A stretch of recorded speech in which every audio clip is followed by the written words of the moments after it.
नमस्कार दोस्तों। Stock market का कृष्णा एक चैनल में मैं आप सभी का बहुत बहुत स्वागत करता हूं। अगर आप हमारे चैनल पे नए हैं तो हमारे चैनल को सब्सक्राइब कीजिए। कुछ पर्सनल रीज़न की वजह से मैं 2-3 दिनों तक वीडियो नहीं बना पाया, लेकिन मार्केट में बहुत अलग अलग घटनाएं घटी। बहुत अच्छे शेयर्स गिरे, कुछ शेयर्स अप गए, कुछ शेयर में तेज़ी आई। तो आप लोगों को अब तक पता चल गया होगा कि इंडसइंड बैंक में क्या हुआ है। आप लोगों को अभी पता चल गया होगा। इतना बड़ा 27% वन डे फॉल आया था, तो उसका रीजंस क्या है? तो मैं दोस्तों आप लोगों को बता दूं, इसको हो गया है अकाउंटिंग का फ्रॉड। इस बैंक में हो गया है अकाउंटिंग का फ्रॉड। अब लोग आप बोल सकते हैं फ्रॉड मतलब क्या हुआ है कि किसी ने कर्जा ले गया, डूब गया, भाग गया, विजय माल्या की तरह, नीरव मोदी की तरह, ऐसा हो गया क्या? बिल्कुल नहीं हुआ, ऐसा कुछ नहीं हुआ। तो लगभग 5 साल पहले से ये बातें चल रही है कि बैंक को प्रॉफिट हो रहा था, समझो 2000 करोड़। ठीक है, उसमें से कुछ चीज़ें निकालनी पड़ती है। आप लोगों को पता है कि अलग अलग बातें होती है, अलग अलग टैक्स की बातें होती है, कुछ ड्यूज होते हैं, वो वहाँ से माइनस करने होते हैं।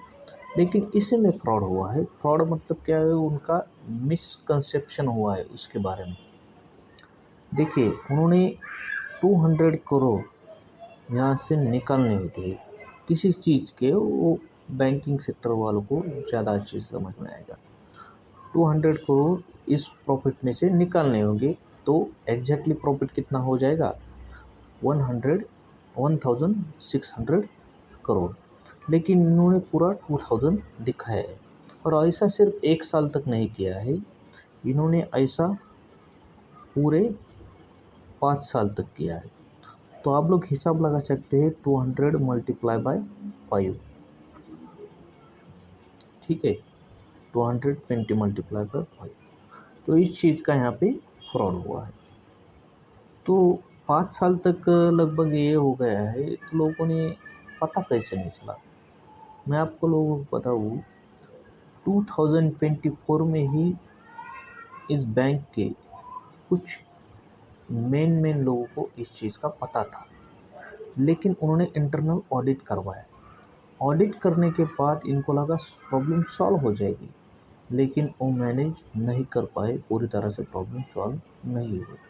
प्रॉब्लम सॉल्व नहीं होने की वजह से जिस दिन मार्केट मतलब इंडसइंड बैंक 27% गिरा, उसी दिन सुबह उन्होंने अपने ट्विटर हैंडल पे जाहिर कर दिया कि 2% का 2 पॉइंट समथिंग परसेंट का उनको लॉस हुआ है। मतलब लगभग 2100 करोड़ का लगभग लॉस हुआ है। ये लॉस क्यों हुआ है? बैंक को लग रहा था हमारे पास इतना पैसा है, इतना मतलब इससे बहुत ज़्यादा, लेकिन उनके पास एक्चुअली पैसा नहीं था। उनके पास सिर्फ फिगर्स थे कंप्यूटर्स में। तो ये प्रॉब्लम हो चुका है, इसकी वजह से बैंक अच्छा खासा नीचे गया है। उसके बाद अभी एक्सटर्नल ऑडिट बाकी है। जब एक्सटर्नल ऑडिट हो जाएगा तो उसमें यह लॉस और ज़्यादा होने की संभावना बढ़ चुकी है। तो इसलिए इन्वेस्टर्स में डर फैला हुआ है। इसकी वजह से इंडसइंड बैंक का स्टॉक बहुत अच्छे से गिरा है। तो इस पे मेरी राय क्या है? मुझे ऐसा लगता है कि ये कोई बहुत बड़ा ऐसा फ्रॉड नहीं है। हाँ, पता है अकाउंटिंग का ग्लिच आया है, लेकिन मुझे ऐसा लगता है कि बड़े बड़े प्लेयर इसमें अपनी हिस्सेदारी बढ़ाएंगे, ना कि घटाएंगे। तो आप लोग को क्या लगता है? आप लोग हमारे कमेंट सेक्शन में बता सकते हैं।